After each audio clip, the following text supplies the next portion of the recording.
And hello there! Today in this video we are going to explore League Starter Archmage Blade Vortex build. And if you are wondering, well, what is special about this particular League Starter? There are several unique features. First, this build is designed to operate without any expensive or rare items in the first week of the league. After that, we will exclude any timeless or cluster jewels, as well as any influence or delve items. And this build includes the Amulet Anoint that is very easily achievable, and to save your hands from RCI, this build is using the Blade Vortex spell as well as a lot of automation for very low APM. After that, your another advantage is the attribute requirements. Every single digit of the attributes will come from the passive tree, which is really great. And after that, well, this build is really tanky. It have a lot of effective HP, and well, you can easily do tier 16 maps with the dual beyond, 100 quality, quad sextants easily, and do something else in the process. After that, well, you can face tank all and every single conqueror in the most of the times, somewhere around like Awakener 7, Awakener 8. Maybe you will want to dodge one thing and then re-engage. And for the Sirius, you can easily do the early Sirius, and if you want to farm the Awakener 8 Sirius, I will do the 2 follow-up build guides that will take this League Starter and upgrade it to another 2 builds with a bit more expensive gear, and you can farm endgame from there and be a true immortal and unkillable. Ascendancy of our choice is the Hierophant, and first allocated node is the Divine Guidance.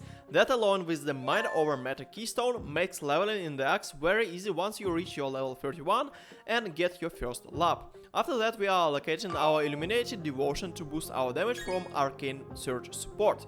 Then we are allocating our Arcane Blessing to achieve the Elemental Element immunity and to have the secondary source of level 1 Arcane Surge. And last but not least is the Sanctuary of Thought node. Important to understand that this node reduces our damage and boosts build effective HP and area of effect. I highly recommend opting for this node only around level 90, when you leveled your gems and already allocated all mana nodes on your passive tree. As you can guess from our Ascendancy, we are mana based build, so we will rely on high pool of unreserved mana for our damage scaling from Archmage support. We achieve very high effective HP with mana to energy shield added conversion from Sanctuary of Thought Ascendancy, and to push our effective HP we achieve solid balance of increased life and mana nodes on our passive tree. We benefit from added conversion of our life to energy shield with the replica Soul Feather Belt through the Corrupted Blood keystone that was previously available only from the timeless jewels. Additional added conversion of the life into the energy shield also can be achieved by optional crafted modifier on your body armor, and the body armor is your home for the Blade Vortex 6 link. Body armor can be anything from the Tabula Rasa Skin of the Loyal to most likely ordinary rare armor with some resist, flat energy shield and flat mana. To increase our effective HP and damage gradually, we are using several really cheap and widely available unique items. Dark Seer Scepter in life and mana variant is adding flat amount of life and mana corresponding to your level while adding blight effect. Lion's Eye Remorse Shield is increasing your flat life and added conversion of life to energy shield, alongside with the big flat armor roll for physical damage mitigation. And since we need our unreserved mana for extra damage, we are running 2 Essence Worm rings with auras. First aura is your extra lightning damage for Archmage support with Wrath aura, second is the Determination aura with the corresponding combination of Watcher's Eye and extra physical damage mitigation while you have this aura active. Since this Watcher's Eye with that effect can be a bit harder to obtain early in the league, it is possible to run Sand Stance with the Flesh and Stone aura for a bit higher average effective HP prior to Determination/Watcher's Eye combo. Our only 6th link is the Blade Vortex. Important to understand that you are converting mana cost of this spell into lightning damage through the Archmage support. Level 20 Blade Vortex physical damage is irrelevant and corresponds only to 1% of your total damage. That is why we run only level 6 Blade Vortex to confine our dexterity requirements to our passive tree with 54 dexterity available. Due to the nature of Blade Vortex and to lower APM, you need the faster way of the blade generation through the Unleash support. Since we are running high energy shield, we will run the energy leech support to have energy shield sustain. And then we will run the Intensify support. That is great addition for this build to have the extra area of effect combined with the extra damage when you stand still for the application of the Apex mode unique jewel. And last gem would be your choice of increased area of effect or consecrated effect depending on the task ahead. And important note for our 6th link on our passive tree that we are allocating the potency of wheel notable for increased duration of our Blade Vortex. We are running Cyclone Falling setup to trigger level 20 curse and Fortify effect damage mitigation. That includes Cyclone on level 9 to fit into available dexterity with cast file channeling and Fortify supports. And with cast file channeling support we are running level 20 conductivity hex/curse for extra damage, and on top of that build rely on 4 link cast file damage taken to trigger extra damage and defenses. That include cast file damage taken on level 1 with level 7 wave of conviction for extra lightning penetration, and frostfall on level 10 to have extra crowd control and projectile mitigation. And then we support both spells with the Cooling Strike support to have 10% HP finisher on bosses. And while we cast Cyclone, we also can go through the generated frost walls at any time and have the extra layer of our battlefield control. We are running Dynamo Notable on our passive tree. For that reason, having the automated guard skill on mouse button 1 movement is a great way to manage mana sustain. And the side note, I have the video on my channel that explains how you can rebind your mouse button 1 to keyboard with the full functionality. Check it later if you want to know more. So we want to lower our guard skill cooldown to trigger our Dynamo Notable more frequently, and for that reason we will run the second wind support. We have the secondary source of level 1 Arcane Surge from Ascendancy and Arcane Capacitor on the build, but we want to trigger level 20 Arcane Surge support for extra damage. That is why we are running the Arcane Cloak for that extra mana spent to trigger our Arcane Surge support on level 20. And yes, I am not a big fan of the Arcane Cloak, but in this particular case, our mana pool corresponds only to less than 1/3 of total effective HP, and spending all the mana is totally viable for this build. And well, getting that extra lightning damage from Arcane Cloak is great way for this build to gain more damage. And since we have one slot available on our falling, we can allocate our Flame Dash movement spell to benefit from the second wind support. And before we get into all our important parts of the build, this video is brought to you by Navali. Yes, Path of Exile NPC vendor. Why not? You can vendor 1 Wisdom Scroll with 1 Scour Orb and get yourself the Book of Regression. What does it do? Well, you will never believe you will regress 1 level. Yes, it does exactly that. It will delete 1 level on your character. So, get in the game and check this out. Alright, so bad jokes aside, another 3 unique items will scale our defenses and attribute requirements with damage. First unique is the Aziri Foible Amulet for extra mana sustain and to meet attribute requirements. It is sensible to annoying Mind Drinker, notable to gain extra mana sustain on map clear, it is cheap and effective. Second unique is the Crown of Inward Eye, while not required it's simply too good to ignore for the price, and Transfiguration of Body and Soul increase our damage with life and energy shield scaling that we have plenty of on our build. While we already have the Transfiguration of Mind from Divine Guidance Ascendancy, Crown have the huge flat armor roll for our physical damage mitigation. The third item on the list is the Cinder Swirl Urn Flask. It can be rather pricey on the league start, but it is huge quality of life on the map clear, and if you can get one with the stun avoidance, it is generally a great idea. Once you get the Cinder Swallow Urn, you also can swap your Mind Drinker Anoint with the Intensify Notable for better damage. To polish our build and low APM, we can run secondary cast when damage taken setup on level 20. Of course you can self-cast everything down here, but, well, why not to have some automation?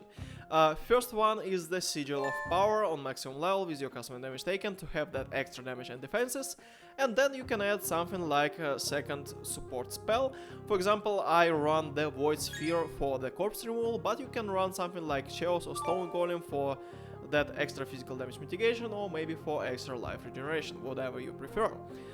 The other three gems would be, of course, your Vitality Aura for extra life regeneration. Do not include it before you get to high level. My recommendation is level 90 when you got all your mana from the passive tree. And the next two skills are Valve only versions. Do not run them as the ordinary spells, run only Valve versions. First is the Wild Discipline, the very great way to have your energy shield regeneration on demand. And the second is the Val Righteous Fire for solid addition of extra damage on demand when you're killing your bosses. And at this point, let's address our elephant in the room. We have only 3 rare items on our list, and majority of the build is composed from the cheap unique items. In that real estate, it is relatively hard to get full elemental resistance and 0% chaos stress. That is why on our passive tree we have 2 extra jewel sockets where you can get rest of your resists. And speaking of our passive tree, I am including path of building link for community fork version. In that version you can see goals for the key moments of build development with separate trees and see all the numbers. On passive tree there are several unmentioned previously keystones and notables. Since build do not rely on crit, we allocate the Elemental Overload keystone for extra damage. Light of Divinity, Divine Judgment, Forethought and Lightning Worker notables are allocated for damage scaling. Holy Dominion and Fatal and Steel notables are set to ease up our elemental resist requirements. Then we boost our mana regeneration and effective HP from damage mitigation with Spell Block and extra mana from Sanctum of Thought, Righteous Decree, Quick Recovery, Arcane Guardian and Mystic Bulwark notables. Also do not forget about Agility notable to have that extra dexterity for our level 20 second wind support and everything else. And rest of the tree is pretty straightforward.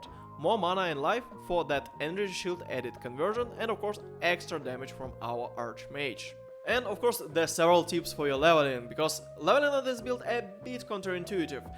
Several tips. First, do not run Blade Vortex as soon as possible, run something like Ground Slime with the physical damage, because well, you have all the strength on your passive tree on the start, you don't need to do all conversion and that will be generally faster. When you reach level 31 you can equip your Archmage support, here where your damage scaling is starting. Also, around this time you can go for your first lap and get your mana tank with the Mind over Matter keystone. Be sure that you are running not only life flask, that you are running 2 mana flasks. Please run mana flask because that will fix all your tank and mana requirements. And on the level 36 you will get your Unleashed support, which will speed up all your damage really great. Another quick note that the Essence Worms, please do not run them from out of the gate.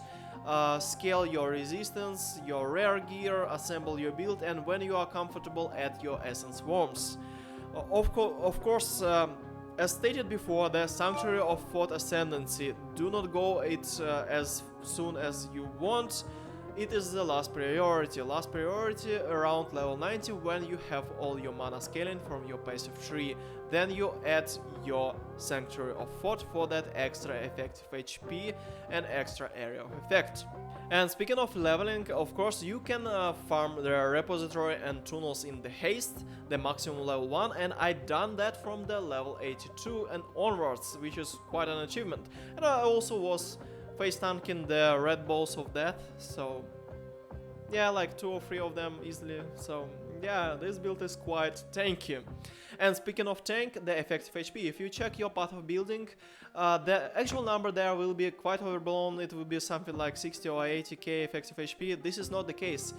You need to subtract the mana because, well, it does nothing when you have your Arcane Cloak all the time. So it will not protect you all the time, so you need to calculate for the worst case scenario. And also the POB do not calculate for your bypass of the energy shield, 50% bypass of all the damage. So for that case your effective HP will be only something like 40k for the physical damage, and for the elemental damage, yeah, only 40k, you know, only 40k. That's why it's face tank and everything. But your Achilles heel will be actually your chaos damage. With the 0% chaos damage in the mind, you will have something around 7k effective HP for the chaos damage. That is why higher level Sirius is pretty much pain to do. Like a lower Awakener, like 0 level, is pretty much doable, but higher level, I will highly recommend you to tune in for the next 2 videos. So if you want to push this build into the better territory to farm the Sirius Awakener 8, stay tuned to the next 2 videos. First will be the conversion of this League starter into another affordable Guardian version that can use a lot of the Archmage classic spells, not only Blade Vortex, you will use a lot of other spells. Basically what you will choose, you will use. But it will require a bit more expensive gear, like Ivory Tower for example, 6-link version. And then we will take and exploit every single bit of the mana stacking with the replica Calm's Hearts. And we will have the Chaos Inoculation Keystone. Yes, we will be immune to the Chaos damage, and we will have the godlike amount of the mana, something around like 16 to 70k, and a lot of damage. So stay tuned, see you around. Alongside with the flat amount roll of что? Okay. On your passive tree.